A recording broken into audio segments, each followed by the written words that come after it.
the arts because we believe the arts are unmatched in doing two things, simultaneously creating both social and economic capital. The arts and the institutions and artists that present them create a sense of community and give us tools to understand our times, ourselves, and each other. I believe the times we are living in have forever changed how we engage with the arts. And as museums and other arts organizations slowly move toward reopening, they too are rethinking what it means to be part of a community, not only geographically, but in the broader sense of bringing people together around commonalities and understanding. The pandemic and societal challenges we are living through have caused great pain, but disruptions are powerful incubators for positive change. I have some very special guests with me today. Los Angeles Mayor Eric Garcetti, Kasimu Harris, artist and visual storyteller in New Orleans, and Mickey Northcutt, founding director of North Shore Community Development Corporation and co-founder of Punto Urban Art Museum in Salem, Massachusetts. All of their biographies are available on the Summit website. I'd like to start with Kasimu and Mickey and ask you each to describe what you've done in New Orleans and Salem to create greater understanding and more connection among people in your communities. You've been doing this work for a while, so what have you done retrospectively, but also more recently in response to the pandemic and the social and racial issues we are experiencing? And maybe we could start with Kasimu. Well, thank you. Thanks for being a part of this panel, and it's an honor. Well, in New Orleans, it's a lot about telling our stories and helping us to see ourselves. Specifically to state of the art, I've been doing some work on documenting the vanishing black bars and lounges in New Orleans. And I call them vanishing for a reason, because they were prolific and in great abundance, and over time they've changed. So within that, it's just not a bar, it's just not a respite for some drinks and some laughs. Historically, it's been a place that you could go to when the rest of the world wouldn't allow you in. And I'm talking about during Jim Crow or during segregated periods in our country's history. So in New Orleans, these black spaces date back to the 1800s, and you have one on record called Economy Hall that was founded in 1857, and they had a benevolent society there where you could pay in and make sure you had a proper burial, and it was the place that was the catalyst for funerals and second line parades, and all these things start to build out in the community. So we have the brass bands, we have the early stages of the social aid and pleasure clubs. Then you have people fraternizing and communing together. So I'm showing us ourselves, looking at the present and the past, and from where some of the traditions that are still practiced in New Orleans came from.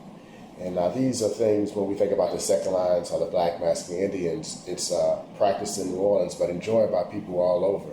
So that's been really important for me. And during this global pandemic, we haven't had a chance to get together. We can't have second lines like we usually do on Sundays, because in New Orleans, you don't only have a second line for a funeral, you have second lines about 40 weeks of the year. Or we don't have the Black Mexican Indians, which are also known as the Mardi Gras Indians, because obviously we can't come together.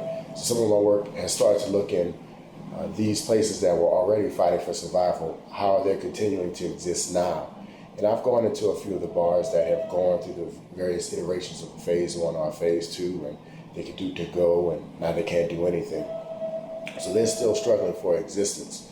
But even within the Black community or the larger community, some of these bars were places that people just didn't go. Maybe they were a little reticent, or maybe because it wasn't in their neighborhood. So having my work in a place like the State of the Art, or it was also in the New York Times earlier this year, it just was able to spread that message a lot wider, and I'm thankful for that. Yes, it's extremely powerful. Thank you. Mickey, do you want to talk to us a little bit about how you've done work over the years to embed art in the community and bring the community together through arts? Sure. So thank you for having me. So I live and work in a neighborhood called the Point in Salem, and the Point is it's a very special neighborhood in Salem, but it's also one whose experience I think a lot of us around the country will relate to. It's a small, dense urban neighborhood that's adjacent to Salem's downtown. Salem's economy is thriving in the sense I would say in normal times with a really strong tourism economy, and the Point was really built up originally as housing for new immigrants and people who are working in factories in Salem when that was in a different generation much more common, and it has remained an immigrant community predominantly, and for the last 50 years it's been very Caribbean, predominantly Dominican. And so I work for a community development nonprofit. Our work over the last 40 years has really been focused on first community organizing, and later we sort of came to affordable housing development, like a lot of community development organizations.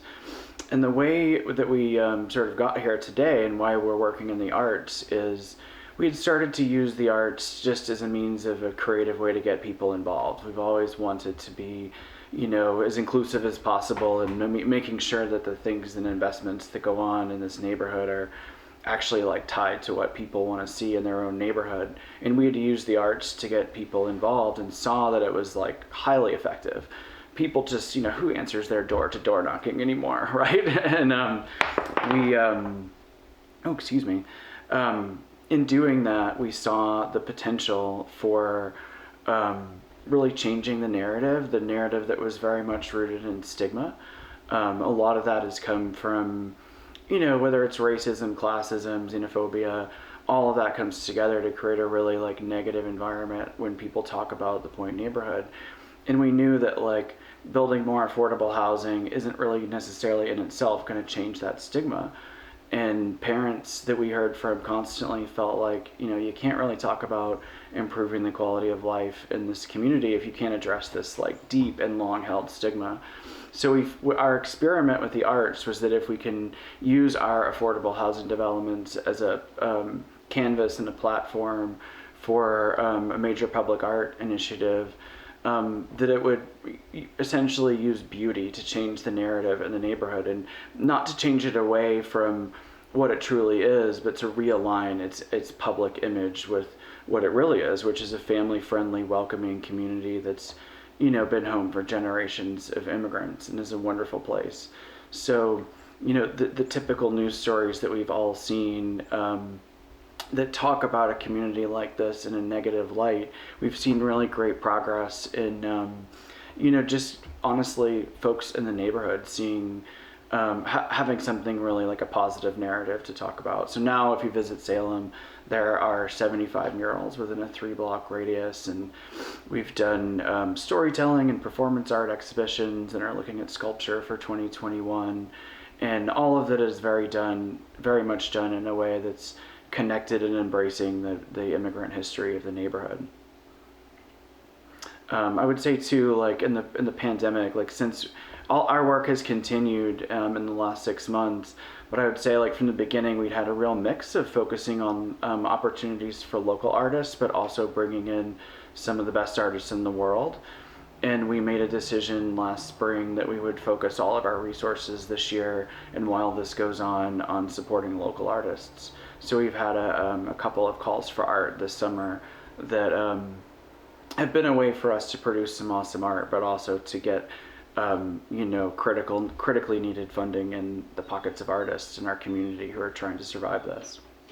In your experience, there are community development organizations all across the United States. Is this unique? Are you kind of blazing a new trail? So there are certainly, there's a conversation in the community development world about how to use the arts, and we definitely follow that to a degree, but in our case, this sort of organically sprouted up in the context of a neighborhood improvement plan. So we've always viewed it somewhat as an experiment. And, I'm a housing person, so I see the value of investing in housing is so quantifiable. And personally, I never thought about the arts as really like a major tool in the toolbox, but I now see that the kinds of changes that we've had. I'll share one anecdote that I always remember. Some of those same parents that I mentioned who were really the ones who are focused on stigma because it affects their children.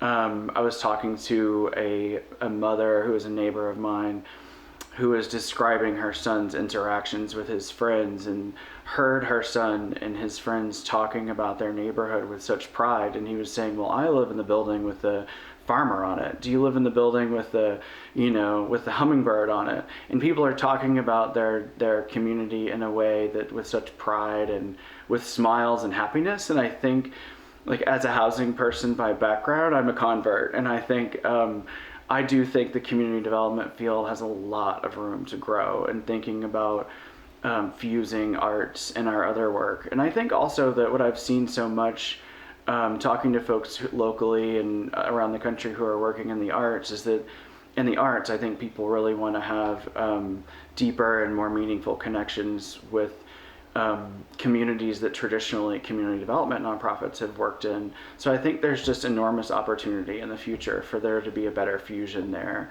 And certainly we want to be a part of that. Yeah, well, I think you've established yourself as taking on a national leadership role, so more to come on that. I want to ask Mayor Garcetti about his philosophy around the arts and what they can do for communities.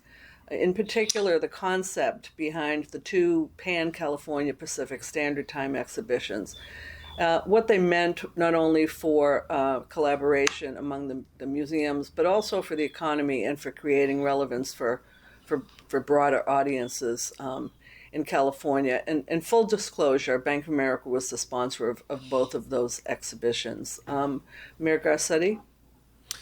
Well, thank you, Rena, and great to be with you and Kasimu and Mickey. What an honor it is to be with you guys today, and also to spend some time thinking about this intersection that usually is segregated away, right, between what is political or policy and what is artistic. I was an artist before I was an elected official, a performing artist. I was a musician and an actor. I thought that's what I'd be doing, and lo and behold, now I get to give speeches.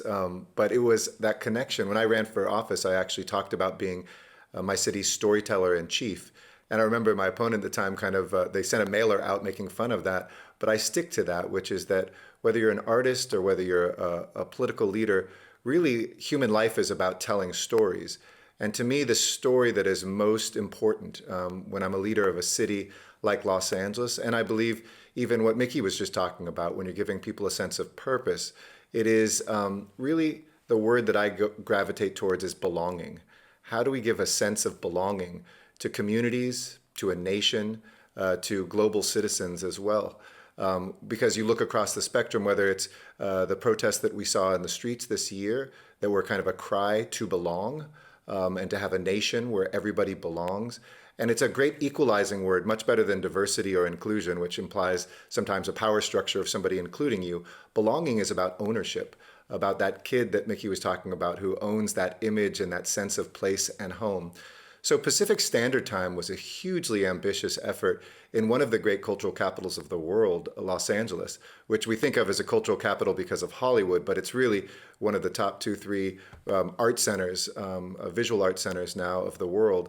And we have a very LA structure, which is to say no hierarchy, very horizontal, tons of institutions and community groups and galleries and museums, but they hadn't been knitted together.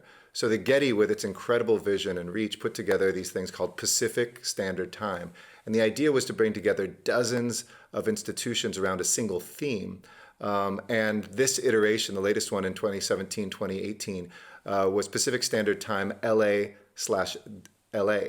And that was Latin America/Los Angeles. And also, I always thought LA was Latino. I happen to have an Italian last name. My father's side of the family comes from Mexico. I'm proudly Mexican American. My mother's Jewish. I'm, the same mix that Los Angeles is. But at the Latino heritage that I share with so many of my fellow Angelinos really had never been elevated and connected. And, it's confusing to grow up as a Latino American because if you ever go to the home countries, they don't see you as them. Here, mainstream America doesn't see you as part of them. So you exist on the frontier, in the border. And thanks to your sponsorship and others, this amazing gathering really embraced the idea of that border, of being border crossers, of saying we're going to highlight Latin American art, but also Los Angeles, and in particular Latino art in Los Angeles. So there was material benefits. I mean, we had, just to give you an idea, there was 84 museum programs, 70 participating galleries, over 600 public programs. It generated nearly $500 million of economic activity, about $25 million in tax revenue, which didn't hurt. But more than that, it gave people, whether they were visitors who came to Los Angeles to see what LA is today and take something of LA back home, or vice versa, whether it was a native like myself who saw the world come to LA and saw the world come from LA, we began to understand ourselves better. As a city older than Washington, D.C., founded in 1781, a native land, and who was here first before we saw the Spaniards come, and then it became a Mexican city, and then finally an American city, and to embrace that history and that sense of place and purpose. And the last thing I'll say, what was beautiful about it is it could be, I don't agree with this old division of what so-called high art, low art, but an institution like the Getty or the most grassroots community group doing art organizing in some of our lowest income communities were all part of the same standard, Pacific Standard Time, and allowed them to really have a sense that I belong at the Getty Museum, even if I grew up in the poor zip code, and vice versa. I might be the wealthiest art collector and coming to Los Angeles, but I belong visiting a neighborhood I've never been into to learn something more about myself and about this moment in history. Well, that point you made about low art and high art. I mean, today's high art at one point was low art, and that's been the case a lot of times throughout history. Exactly so, right. so just wait just a moment. But the initiative also was not only successful and ambitious, but it's most recently given rise to a new coalition among museums that are focused on Latinx arts. Do you think that this has these kinds of things have a way of driving a new approach to delivering the arts? This idea of collaboration across institutions. No question. I think there was a lot of suspicion. A lot of folks wondered, would we be subsumed under the big boys and girls? Vice versa. The big boys and girls wondered whether they'd be dragged down by the kind of community art aspects. And everybody came out of this realizing, if you're missing each other, you're missing the picture. And you're never going to build that sense of belonging if you're not everywhere. Art loves to dabble in community, and community loves to dabble in art. But to fully integrate those two things together is what art is. It's our purpose.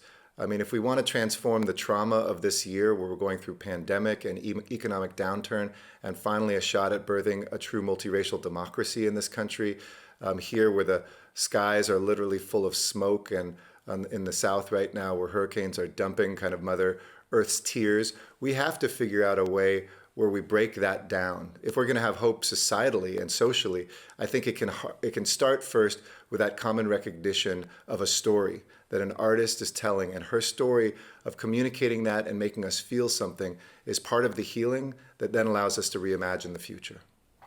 Thank you very much.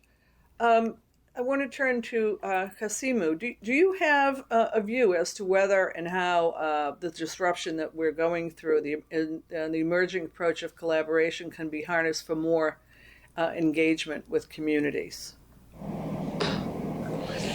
Yes, I was actually just in LA, Mayor, and I got a chance to work with a group, No Us Without You. And historically, they're bartenders, or a bar consulting group, who use the global pandemic and their own ingenuity to feed more than 1,000 families a week who have been displaced out of work or no longer able to work from their time in the hospitality industry. So just seeing that is very inspiring to me as it relates to community. And even looking at their poster, the artistic thread through that one of the things that they say is that this is just human to human. don't look at people as an undocumented worker or not American citizen. Human to human. What do we need to do for each other to survive? And that has stuck with me, and it related back to my work, them being in the traditionally bartenders or bar consultants. And I just thought that was beautiful to see how people galvanized and how organized they were. And you wouldn't typically think that would have been their skill set. And that's going to stay with me for a long time. And I think that art is always responding to some type of upheaval in society. And, it's often said that history is journalism is the first draft of history. Well, I would think that art would be another draft, maybe a slower, more meditative type thought on what's going on in society. And however we can do that to disrupt it. I also often look at art as a Trojan horse, where we may not immediately see the message, because sometimes we can become compassion deficient of things that people may say. But when you see that same narrative from a different point of view, that initially you only thought it to be a beautiful picture or a beautiful portrait, but then when you see the deeper meaning behind it, that's the point of art. And the point of art is not to give answers, but it's to help us ask better questions. So as an artist, I find it my duty to do that. And often within my practice, the ideas come from actually being really upset, whether it has been about schools in New Orleans, because that's a great inequity across America, the haves and the have-nots, basically. And then if you have a poor education, it perpetuates your socioeconomic place in this world. So I did this, I guess you would say it's a constructed reality where everything was staged, but it was based in truth, looking at students who were fighting to have themselves educated. And often within my practice, I started being a photographer in 2015, and that was on the heels of, 2005, so 15 years. That was on the heels of Hurricane Katrina. So when I was dealing with the great devastation with my hometown of New Orleans being destroyed, it was the art that helped to carry me through and to tell stories of the people who I felt, the whole city I felt was often overlooked, because, I went to graduate school for journalism, but oftentimes we have this news cycle and you have to really move on quickly. So for 3 years, I looked at the recovery of the city post-Katrina. So again, that meditative kind of thoughtfulness of it. And it was also through the loss of a lot of the neighborhood bars that I started to do the Vanishing Black Bars, because just really quickly, there's this one stretch of land on St. Bernard Avenue. It's in a historically black neighborhood that really is next to the French Quarter, the 7th Ward in New Orleans. So it's prime real estate. So it kind of touches on what all the panelists have some experience with, whether it be housing, whether it be governance. This area has rapidly changed. So while when I was growing up, they would have 7 to 10 black-owned bars. And one day in, I think 2017 or 18, I just realized that it was only one black-owned bar left. Now the bars are still there, but they've shifted, they've gentrified a little bit. And what happens to the displacement of that culture when the bars are no longer there, where the culture of black masking Indians or second lines can be practiced? So that's what inspired me. So again, in another time of loss and devastation, I'm inspired to just keep telling our own stories as well. And lastly, I look at my work like a Zora Neale Hurston or Alan Lomax, where there were ethnographers and documenting sometimes things that are often overlooked. Because another thing I noticed about the Vanishing Black Bars was that whenever I tried to do research about them, they didn't exist. No one told their story. The only time you would see their name in newsprint is if there was some unfortunate incident or outside of the bar or something like that. So the bar could close as recently as 2 or 3 years ago, and there's no record of it. No one told this story. So that was a great catalyst for me to do what I'm doing now, which I think ties into responding to devastation and also always trying to keep a record of what's happening in the world and particularly in my community. So in some ways, your art has one foot kind of firmly planted almost in the idea of journalism, telling those stories and keeping people current on what's happening, what's happened in the past. How do you think, Kasimu? How do we do a better job of making people feel included? That the arts are for everybody. It's a big question, I know. That's something I think that's a great question. It's something we always try to figure out. I think it starts at a young age, really. And then obviously you build that up of helping people feel included. Let me step back a little bit. I think it's multi-tiered. I think that you should have a board that reflects the community it serves. I think that you should have curators that are from a very inclusive background. And secondly, the art on the walls should also reflect the community. And then I guess most simply, be it the security guard, the greeter, the docents, everyone there should be welcoming to welcome the community in. And then also programming, what type of programming you have to reflect the community. Because, sometimes you have these books like Wine for Dummies or Personal Investing for Dummies. Some people never really experienced art. And I recently wrote a little story about Leah Chase, the chef of Dookie Chase. If you go to Dookie Chase restaurant, she's amassed a beautiful collection of African-American art. Jacob Lawrence, Elizabeth Catlett, Melvin Edwards. She died at 96, but she didn't visit an art museum until she was 54. So it's important for people to be exposed to arts at any age. And because of her exposure to art, she went on to collect this beautiful collection of work. And now when you go to Leah Chase's, Dookie Chase's now, you think you're just going to get some chicken and some gumbo. You're going to see all this beautiful art. So it's these various touch points. So I heard Carrie Mae Weems say once she wants to put art up on the walls and sometimes take it off. So sometimes it's bringing art to where we are as a community. So I think it's important that we have to continue to do all those things and be unwavering in the commitment, because a more inclusive, or like the mayor said, a art environment where more people feel that they belong will result in better arts for everyone. Right. No, I couldn't agree with you more. Mickey, what do you've been doing a lot of work to try to bring arts to the community, create pride in the community through art. But what is your sense of what can be done better, kind of writ large? Well, I think similarly, I couldn't agree more with Kasimu's comment that there's many aspects of this. I think one of the things that we've done this year is one of the things we heard really early on during the quarantine was that a lot of the folks that in our community are not getting their news. This is just a micro example, but I think a good one. They're getting their news sources from Dominican satellite TV, and we're not really aware of the public health, the latest and greatest public health information. So we worked with our public art team and did a call for art for public health oriented posters that could be done bilingually and posted throughout the neighborhood and our buildings, but also in like bodega storefronts.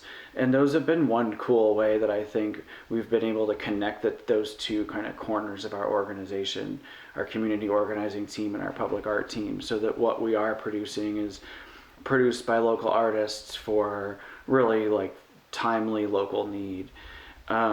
And also I want to say one of the things that's been really nice is we do have a great partnership with the local museum in our city, the Peabody Essex Museum, and they've been good to us as a partner, both with advice from individuals, but also there's one piece of making museums more welcoming for everyone, right? Which I think is a great long-term goal. But I think one of the ways to achieve that is bringing art into communities that traditionally haven't viewed museums as a destination that's like welcoming for them. And one of the ways that that Penn did this was early on in our program. They commissioned a mural on the surface of a small basketball court in a little park that my organization had built.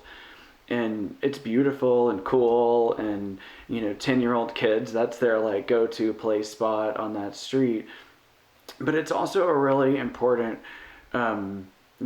like identification of value on their part, that it isn't just about like sponsoring our events. It's about having their curator bring an artist in and do a an installation in the Point neighborhood. And I think that's I know there are partnerships that are beginning to happen around the country, and I think solidifying those so that they're not one-off things where you can continue to develop programming together. And we're never going to have the high art expertise to the degree those folks do, but I think we can really work together on fusing together our expertise with organizations like PEM and others to to bring high art into communities, and also to challenge museum and cultural institutions to think about the programming that's going on in there, and making it continuously relevant to folks from all backgrounds. Well, I have to say, in my day job, I work with museums all over the world, and I have to say I've been really impressed by the attempts that the museums are making, not just attempts, but real changes that they're making in terms of what they're offering. I think I remember reading something some years ago in a magazine called Connoisseur, which is now defunct, and it talked about the museum as temple. And I think those days are kind of coming to an end. This idea that you're going into a temple, and you have to kind of speak in hushed tones, and only certain people belong, and there's going to be a certain reverence there. I think the reverence is for the human achievement that you're witnessing. It's not for the institution itself. So hopefully these disruptions and changes that we're going through will continue to push things in that direction, because I very much believe the arts are for everyone, and I agree so much with Kasimu. It's about, as a young person, being exposed, not just drawing in school or things like that, but to think of art as a whole new world. I think is important for young people. So with that note, I do want to switch over to Mayor Garcetti, because he obviously gets it. We're still fighting this whole idea of that arts are a nice thing to have, but they're not, a necessary social need. How do we get the disbelievers out there to think as you do, to understand the arts are a necessary social and economic good, and not just something that's just kind of incidental and nice to have after everything else is taken care of? Well, I think it has to be a cradle to grave initiative. We have to just teach differently. We have to cross borders, whether they're age or geography. And Kasimu, it was great to hear you. We should have made Pacific Standard Time LA mean Latin America, LA, and Louisiana, because you brought LA to LA. So appreciate you for doing that. And when we cross-fertilize these things, and, we think about, just to your point, that these temple-like museums, when we explode that's when things become alive. I'll give you a couple examples. Our Los Angeles County Museum of Art, most popular places to gather, maybe outside the Hollywood Bowl, and you've got to pay to go there, are Friday nights, which are jazz nights, and Saturday nights, which are Latin music nights, in which there is just 1,000 Angelinos who come together and hang out at the museum. I mean, it's the most beautiful, there's people sitting on the wall at the museum, there's people in the courtyard, and there's not hushed tones. You know how we had, in the midst of this pandemic, early hours for seniors so we could keep them safe in the grocery store? I think we should have a few quiet hours in a museum, but the rest of the time we should make them loud celebratory places. We shouldn't have kids go to a museum for the first time and be told, shh, like they are in a library. It should be the opposite. I'd love to hear a museum full of kids yelling, celebrating, dancing, bring music in there, do things that actually mobilize what art is, and then vice versa, bring that out into the community. So I think it's about educating, and to Kasimu's point about education inequality, there is no equal arts education. I mean, I can brag about LA being arts capital of the world, and yet if you're a black or brown kid growing up in Los Angeles in a low-income neighborhood, you get zero exposure to art, or maybe it's once a month, or it's in a very limited way. It's not integrated in. And in a moment of pain like this, I think we have such opportunity. I mean, when my fellow mayor authorized just the words "Black Lives Matter" on a street in Washington, D.C., and here we had a kind of LGBTQ take on that, which was all Black Lives Matter on Hollywood Boulevard, the most famous street maybe in the world after Champs-Élysées, which we're now going to make permanent. Those become, again, that sense of belonging, and that art doesn't have to exist in a gallery or a museum. It's right there on the street. It's there for a tourist. It's right there for a bartender. It's right there for a worker, a kid going to school. And so it's really about the desegregation of art. And the training early on that art isn't something special. Art is a necessity, and it's everywhere around us. You can be a creator and a consumer every moment of the day. And at the most painful moments, if we don't invest in it as a part of our healing and as a part of our kind of moving through trauma to something better, we will be held back, because a year like this is too painful without moments that express who we are. One last thing I'll say, all of our testing centers, we've commissioned a series of murals around all the places where people now go, drive or walk up throughout Los Angeles to get their COVID-19 tests, because we want people to feel something, not just feel the anxiousness of getting a test, not just to feel the pain of maybe the loss that people have experienced, but to crystallize visually, to hit a different part of their brain and their soul. And so long past the pandemic, we have moments to do that all the time. And I think we can lead that sort of democratization of art to make it an everyday thing and not a once in a while thing.